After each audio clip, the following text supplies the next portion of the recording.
viewers, welcome back to class. I especially welcome you to Master Builders Online Academy. Don't forget to subscribe to this YouTube channel if you have not done so, and ensure that you turn on the post notification bell for more exciting videos. Guys, I am super excited to have you guys back to class. And also don't forget our policy. Do not skip any part of this video for your own benefit, and ensure that you avoid every unnecessary distractions anytime you are set to watch and to learn new concepts from our platform. Finally, if there be any part of this video you do not understand, please you have a singular opportunity to replay the video over and over again until you understand it. So guys, let's get to work. On the board we have strength of materials, and practically the question we have on the board, we are asked to show that the maximum bending moment for a cantilever beam carrying uniformly distributed load is WL squared over 2 hogging. Are you there? So this is the question we have on the board. Show that the maximum bending moment is equivalent, is equal to this for a cantilever beam carrying UDL. Now, this is our solution. The first thing you need to do is to draw a cantilever beam. Now, we know that a cantilever beam is a beam that is fixed at one end and is free at the other end. Fixed at one end, free at the other end. Therefore, I will draw my cantilever as it. Okay.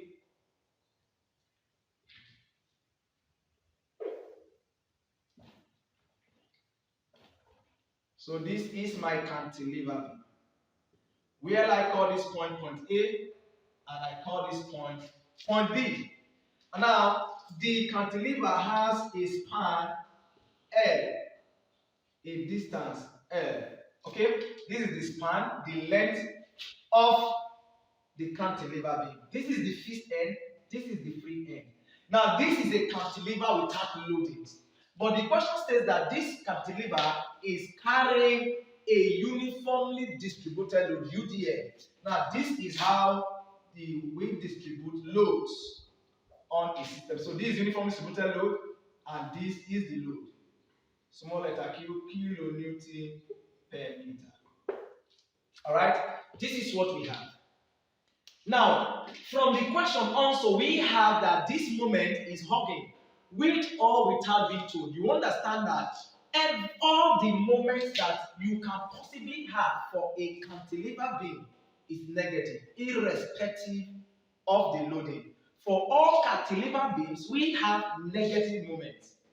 Are you there? And negative moments are termed hogging moments. So anyway you see hogging moment, we are indirectly talking about what? Negative moment. And understand that all cantilever beams has negative moment. No matter the number of moments you have at different points, at different intervals, you have negative moment for cantilever. Now we have gotten this.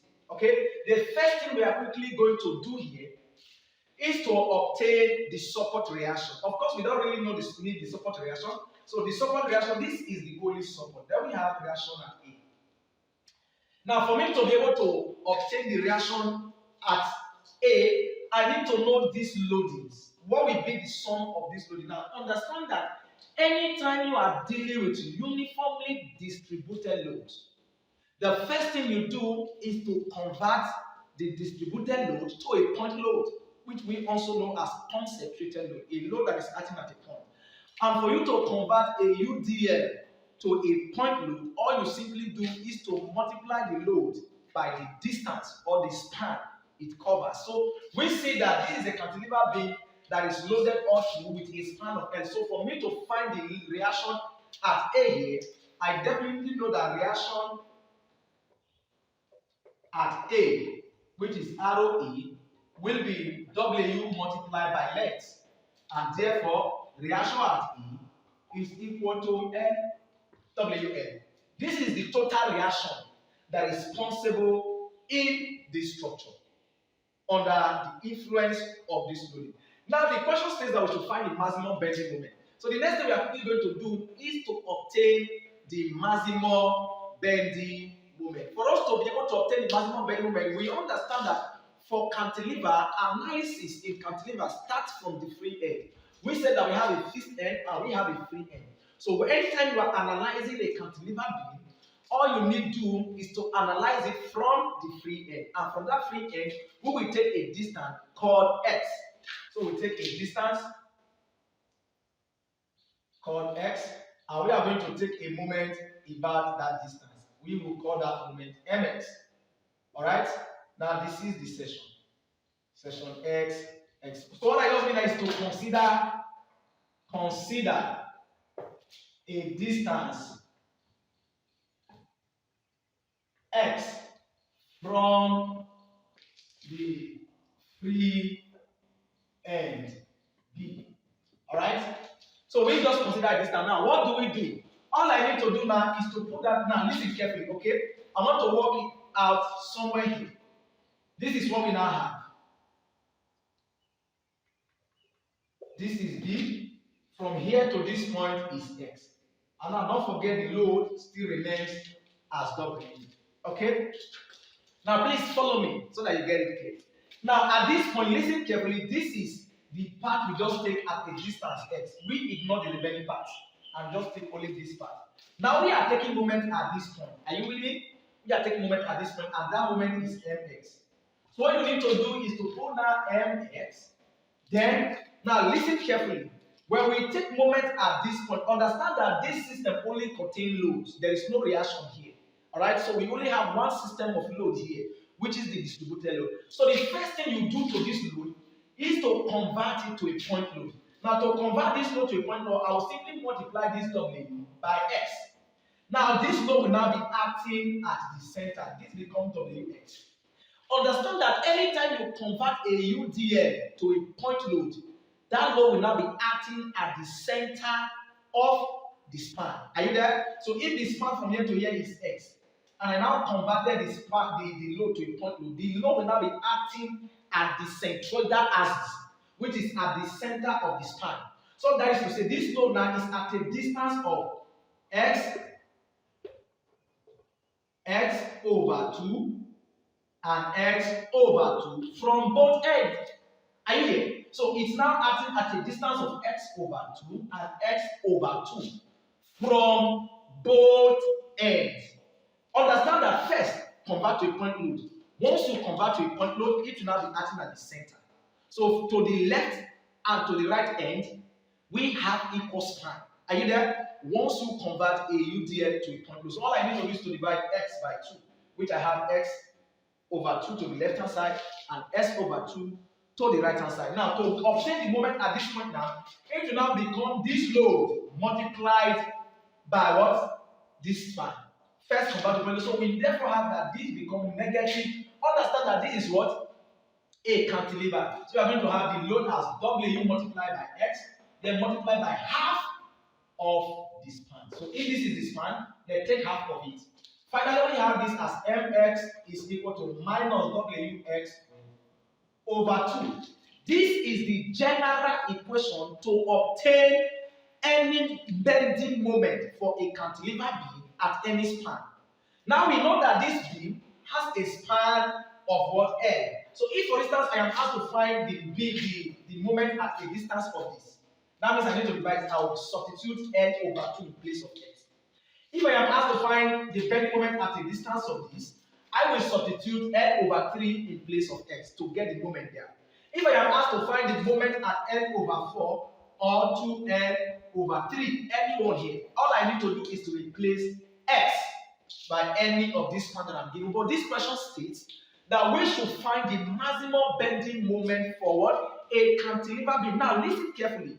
Like I do always tell you guys, there is no way you will become a principal if you don't know principle, and there is no way you will not overstep your boundaries if you do not understand boundary conditions, right? So when you understand principles, you become a principal, and when you understand boundary conditions, you will not overstep your boundaries. So all of these things you see me say here, they are the boundary conditions that will guide you through solving problems or understanding structures very well. Now, so at this point, all I need to do understand that for a cantilever beam, the maximum bending moment occurs at what? The fixed point.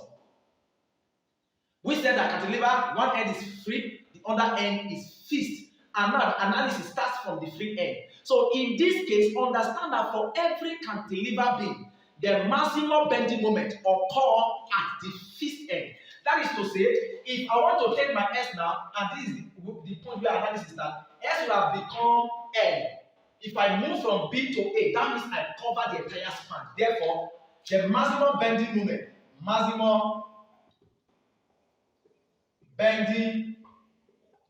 moment occurs where X is equal to L. And therefore I have M maximum. I will now replace X is equal to minus WL over 2 or L squared. And this will have given us negative WL squared over 2. Now to introduce my hogging, I will remove the negative sign. I will have WL squared over 2. Now hogging moment.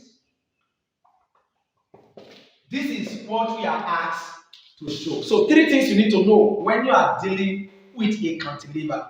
Understand that a cantilever is a beam that is fixed at one end and is free at the other end. That's number 1. Then number 2 you need to also know is that for a cantilever you have only one reaction, and that reaction occurred at the fixed end. Then number 3 is that you must understand that the maximum bending moment for a cantilever occurs at the fixed end, irrespective of the load, whether point load, UDL, or gradually varying load, any type of load that you have. Understand that the maximum bending moment occur at the fixed end, while the minimum bending moment occur at the free end. In other words, at the free end of a cantilever beam, the moment there is 0. Don't forget, at the fixed end, we have maximum bending moment. At the free end, bending moment is 0. So see you guys in the next class. Love you, thank you for watching. Don't forget to subscribe to this YouTube channel if you have not done so, and ensure that you turn on the post notification bell for more exciting videos when they upload. Guys, we love you. Thanks for watching.